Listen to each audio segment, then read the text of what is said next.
안녕하세요. 남희숙 작가예요. 오늘은 디님이 올려주신 이야기 들어볼게요. 저는 친구 무리에서 주도적인 역할을 하는 편입니다. 트러블이 있을 때 확실한 중재와 화해의 시간을 만드는 것도 늘 저입니다. 제 친구들은 자기들끼리 감정이 나빠지면 그냥 티를 내고 카톡을 뚝 끊어버려요. 그럴 때마다 저는 한 명씩 친구들의 감정을 살피고 중재하며 화해의 시간도 만들어줍니다. 기질적으로 예민한 저는 이런 일이 지치긴 하지만 트러블 있는 게 극도로 싫어서 좀 피곤해도 그런 역할을 했어요. 친구들도 항상 제가 애써줘서 고맙고 미안하다고 말합니다. 그런데 이번에 제가 상처받은 사건이 생겼습니다. 친구들과 약속이 있던 날 저는 아침부터 준비하고 답을 기다렸어요. 그런데 한 친구는 피곤하다며 약속 시간이 다 되도록 집에서 쉬고 있다 답하고 다른 한 명은 종일 연락을 안 하더라고요. 나중에 들으니 약속이 취소됐다고 혼자 생각하고 다른 일을 집중하고 있었다고 합니다. 나중에 제가 너무 화가 나서 이때 이야기를 웃으면서 짚고 넘어갔습니다. 이런 일이 있었으면 사과를 하든지 만날 자리를 만들어야 되는 거 아니냐고 말했습니다. 저는 그렇게 한마디씩 하고 가볍게 털어낼 거라고 생각했습니다. 친구 한 명이 이 일과는 별개로 제가 점점 예민해져서 버거울 때가 있다고 말했어요. 저도 제가 예민한 건 알지만 예민함으로 트러블을 만들 만큼은 아닙니다. 오히려 트러블을 해결하는 역할이죠. 저로 인해 트러블이 생긴다고 해도 확실하게 사과하고 표현하고 설명해줘요. 하지만 다른 친구들은 아니더라고요. 기분 나쁘면 몇 날 며칠 톡 안 하고 그러다가 시간 지나면 그냥 지나갔나 보다 하며 나중에 보면 그게 또 쌓여있고 하는 시기입니다.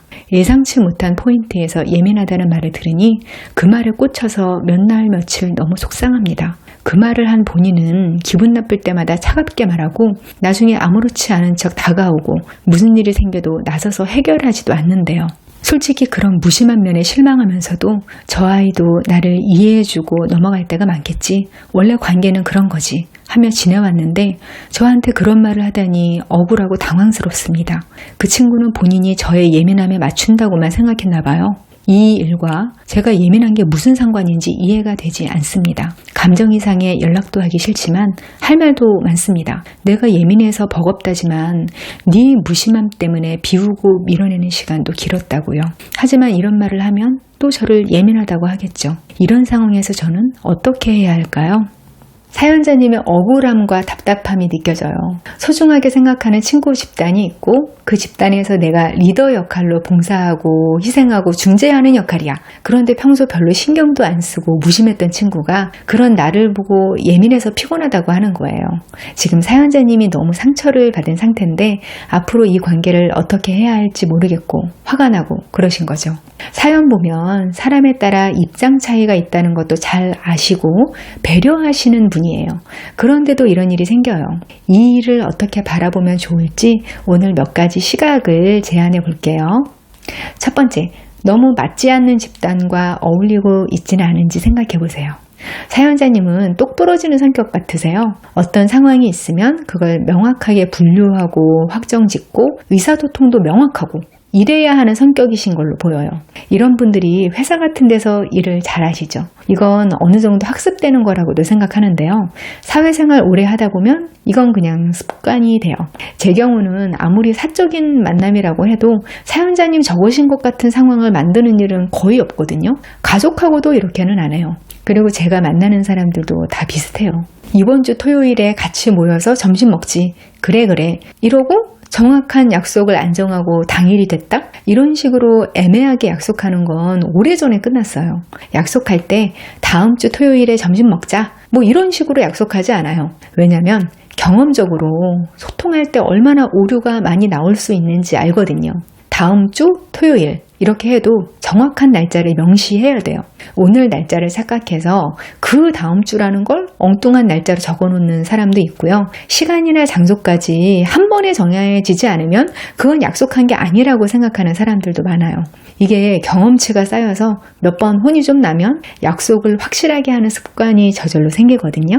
저는 사연자님이 아직 연령대가 좀 어리든지 아니면 아예 경력 단절이 된 집단이든지 그런 데 있는 것 같아요. 그 친구 집단의 맥락이 사연자님과 안 맞는 건 아닌가, 그런 생각을 해볼 필요도 있어요. 전에 우연히 어떤 집단에서 제가 미팅을 주관한 적이 있어요. 의견 취합해서 정확한 시간, 장소 다 단톡방에 공지하고 나올지 안 나올지 답 올리라고 텍스트를 올렸어요. 근데 아무도 답을 안 올리는 거예요. 도대체 뭐지? 너무 이상한 거예요. 의사를 알 수 없으니까 예약을 할 수가 없는 거예요. 그래서 일일이 전화를 해봤어요. 그랬더니 어떤 사람은 당연히 나갈 거라서 답을 안 했다, 그러는 거예요. 근데 어떤 사람은 답을 안 하면 안 나갈 거라고 알아서 생각해야 하는 거 아니냐, 그러는 거예요. 도대체 이 집단은 의사결정을 어떻게 하는 거지? 저하고 맥락이 안 맞더라고요. 그런 걸 확인하고 나면 이 정도 단계까지만 함께하는 집단, 이렇게 생각하면 되는 거죠. 오늘 사연에는 한 명의 친구가 그 예민하다는 말을 했을 때가 어떤 상황이었는지 자세히 안 나와 있거든요. 단톡방에 써놓은 말이었는지 아니면 개인적으로 따로 한 말인지 그걸 잘 모르겠어요. 거기서 같이 있을 때 나온 말이었다면 다른 친구들 반응이 중요하거든요. 다른 친구들이 거기에 동조하는 건지 아닌 건지도 한번 확인해 보세요. 만약에 다 같이 있는 상황에서 그런 말이 나왔고 다른 친구들도 별 대답이 없는 게 동조하는 분위기였다, 이런 거면 한 번쯤 생각해 보시는 것도 좋아요. 이 친구 집단의 맥락이 나하고는 좀 다른 곳인가? 맥락이 너무 다르면 그 집단에 너무 깊은 유대감을 요구하는 건 무리가 있어요. 나하고 다르니까 바로 손절, 이게 아니라 관계의 여러 단계 중에서 에너지를 좀 덜 쓰는 쪽으로 분류를 하라는 거죠.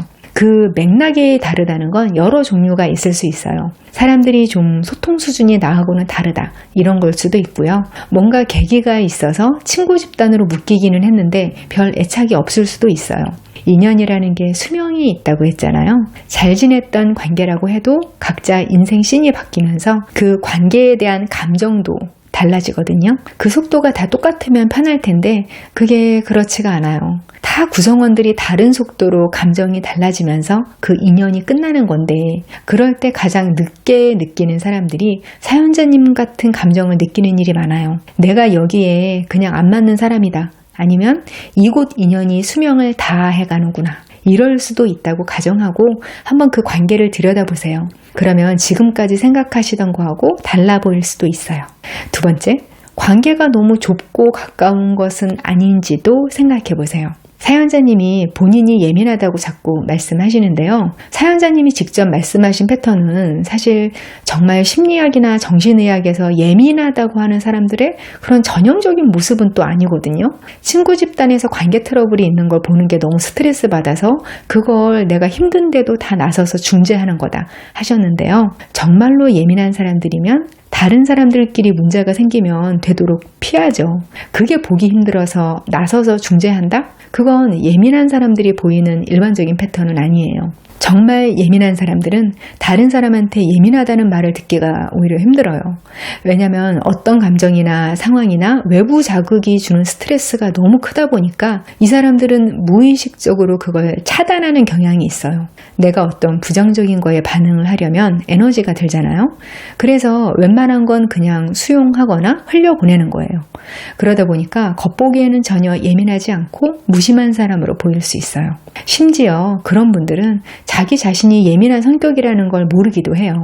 사연자님처럼 어떤 친구 집단 안에서 타인들끼리 관계까지 다 케어하고 누가 강요하지 않았는데도 내가 스트레스를 받고 이런 거면 둘 중 하나거든요. 사연자님이 오히려 예민하지 않은 성격인 사람이거나 아니면 그 친구 집단에 대한 정서적 애착이 너무 강하거나, 사연 하나 봐서는 어차피 정확한 맥락은 몰라요.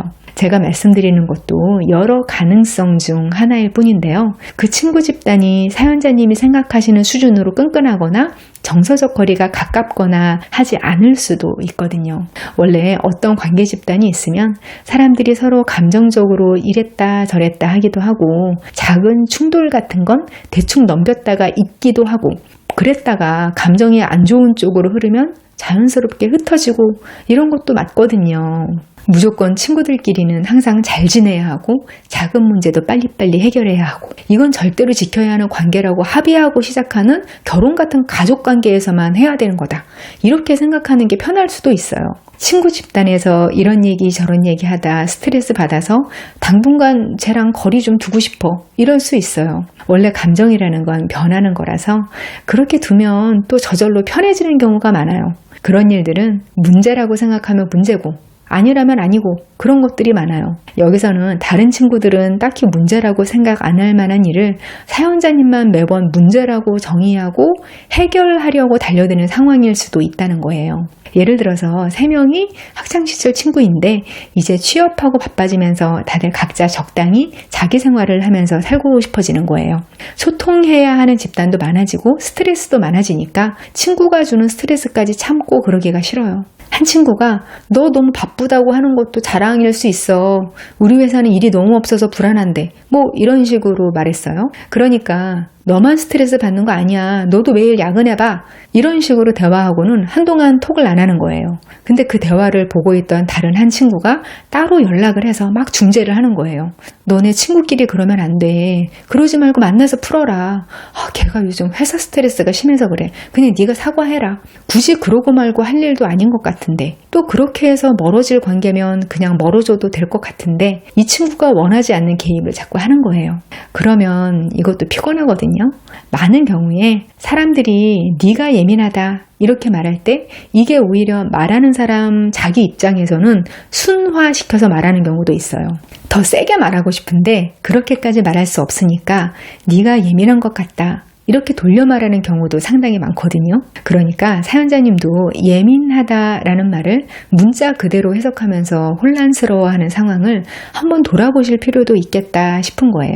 그러니까 어쩌면 상대방은 그냥 우리를 좀 내버려둬, 나를 내버려둬 이런 식으로 말하고 싶은데 그걸 예민하다는 말로 표현하는 걸 수도 있어요. 우리는 예민하다는 말을 오해하고 있는 게요. 그게 부정적인 상황에서 최대한 순화할 때 많이 사용하니까 그 사례들 때문에 예민하다는 말을 부정적으로 생각하는 거예요. 사실 예민하다는 말은 그 자체로는 중립적인 의미거든요. 사람마다 신경계의 예민도를 타고난 게 다 달라요. 거기서 자극에 대한 생물학적 반응 정도가 더 강한 사람을 예민하다고 하는 거죠. 근데 가게에 진상 손님이 와서 다른 손님한테 피해를 줘요.